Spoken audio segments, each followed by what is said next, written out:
Good morning, children. How was your day? Okay. Because see, generally optional classes you do have at last.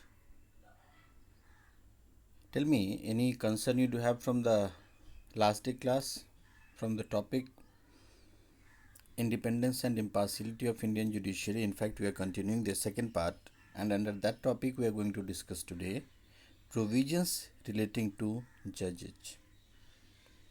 The very basic concept of independence and impartiality of our judiciary, of Indian judiciary, we have discussed last day, along with the key provisions, the basic provisions relating to the institution of judiciary, their pecuniary limits or their limits in case of appellate jurisdiction as well, or what right had been given to the parliament in limiting the right to change the pecuniary limits, or the about the appellate jurisdiction or the supplementary powers.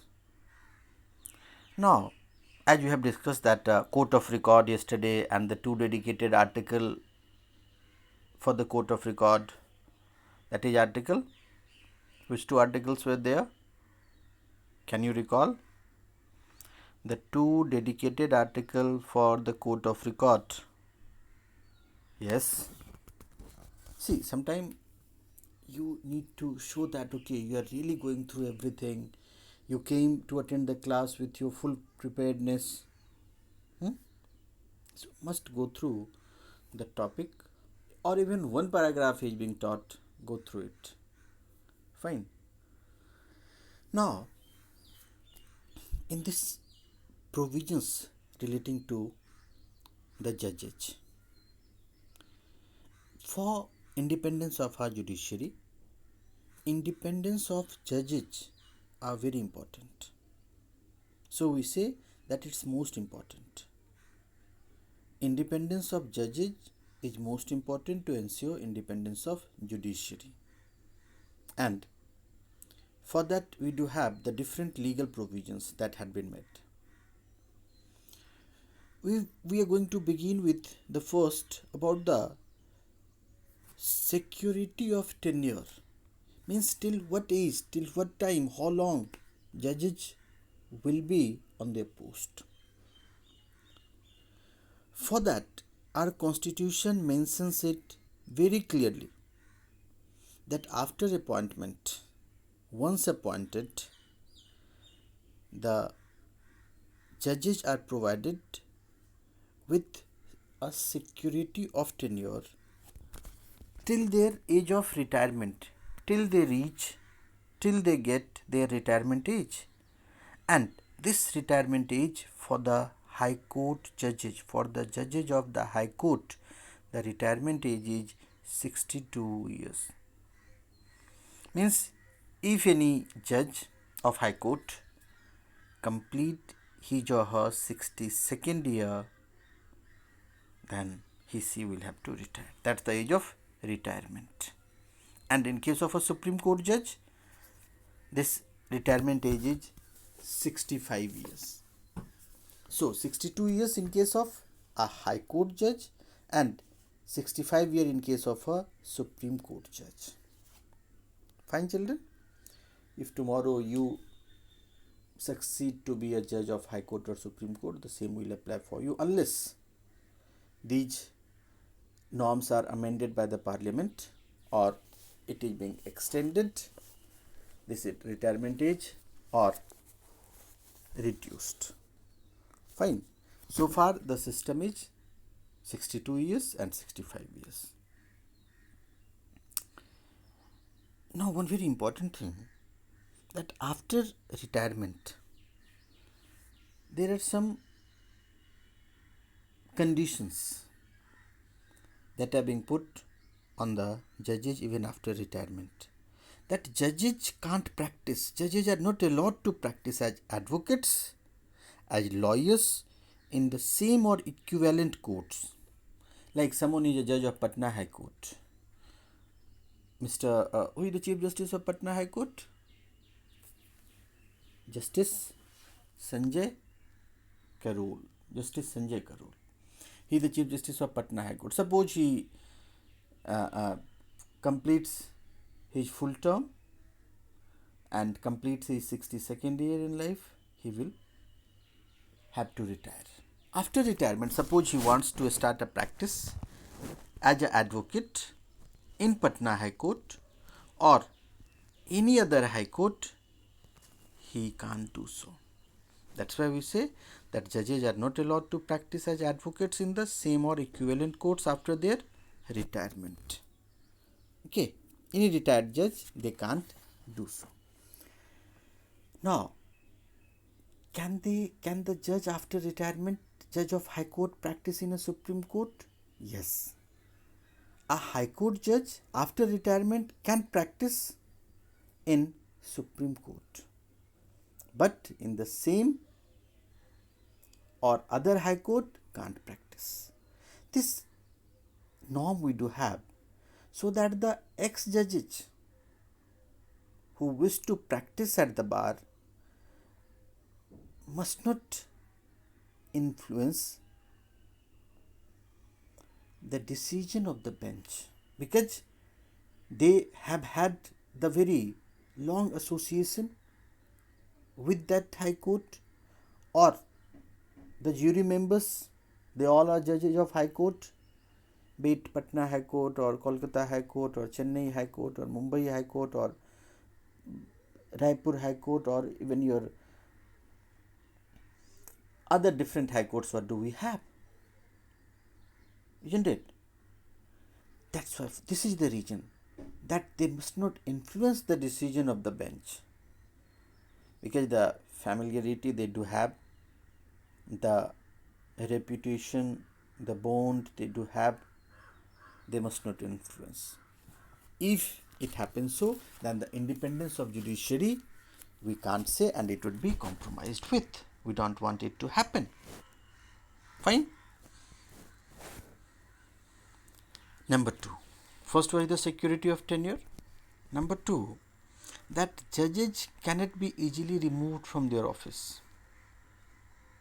Now, if you will ask that if some judges start committing mistakes or start taking action against his or her job profile, against the country, then we do have a way out. But in general, judges cannot be removed from their office except for proven misbehavior and incapacity. Their incapacity and misbehavior must be proven. The legal process is kept very tough, very stringent to ensure security of tenure. This is also the extension of the security of tenure, so that judges, they must complete their term, and if they want to deliver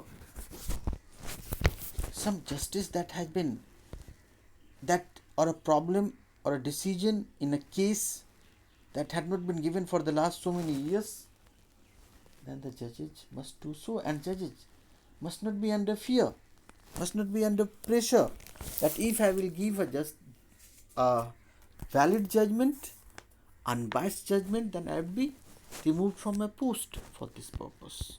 Okay. Number 3, regarding the allowances and salaries of the judges. Allowances and salaries of the judges are fixed. Okay. And are not subject, allowances and salaries of the judges are not subject to vote of the legislature. Legislature, they can't vote over it, they can't go to alter it. Judges derive their salary, they get their salaries from the Consolidated Fund of India. In case of a Supreme Court judge, they get their salaries from the Consolidated Fund of India, and in case of a High Court judge, they get the salary from the Consolidated Fund of the state.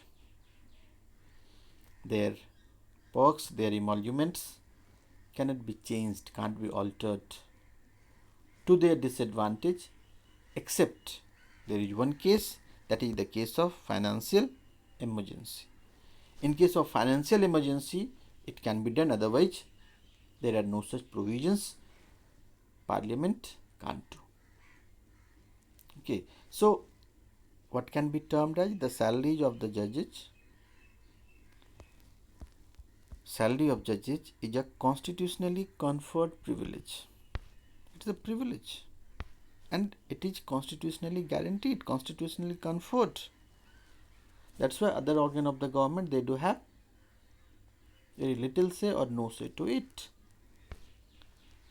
Now, the fourth point about the judicial conduct of the judges. What about their conduct and what should be ideal conduct?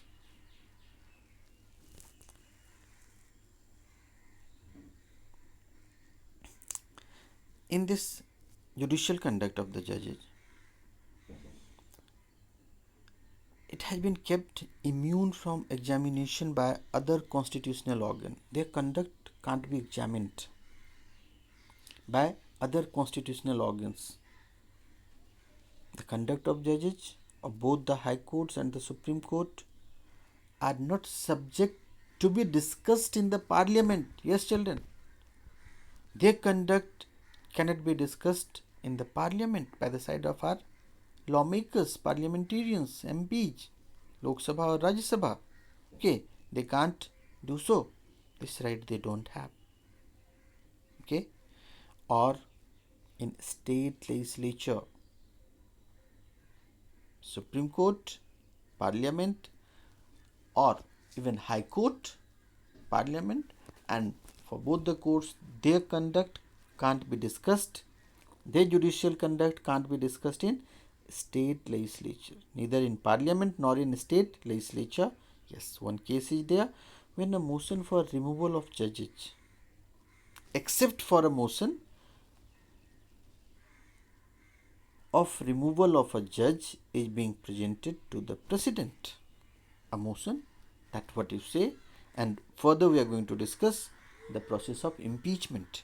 Unless this process starts, it can't be discussed in state legislature or Lok Sabha, Rajya Sabha. Got it? Clear? Fine. And simultaneously, Supreme Court of India has been authorized, it has been authorized to have its own establishment also. Supreme Court of India has been authorized to have its own establishment and to have complete control over it. Over this establishment, Supreme Court does have complete control. And their authority, their authorization, with this authorization, they are also entitled to make appointments of officers and staff of the court. Staff of the court's officers can also be appointed by them. They can also determine their service conditions.